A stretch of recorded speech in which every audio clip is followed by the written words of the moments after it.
Log in to your Yoroflow account and select the appropriate license.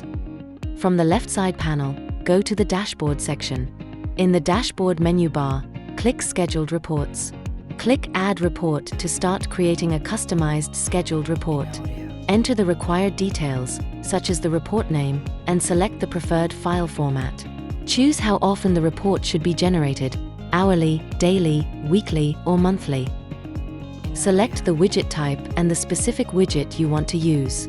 Apply filters to sort reports by time periods such as today, last week, or the last 30 days, or choose a custom date range if needed. Select the users who should receive this scheduled report. You can also add entire teams if needed. Customize the email subject and message content. You can add static text or use system variables by typing the curly brace symbol twice. Once everything is set, click Create Report. Here, you can view all your scheduled reports. Click Pause to temporarily stop report generation. To update an existing scheduled report, click the Edit icon, make the required changes, and select Update to save them. Click Delete to permanently remove a scheduled report.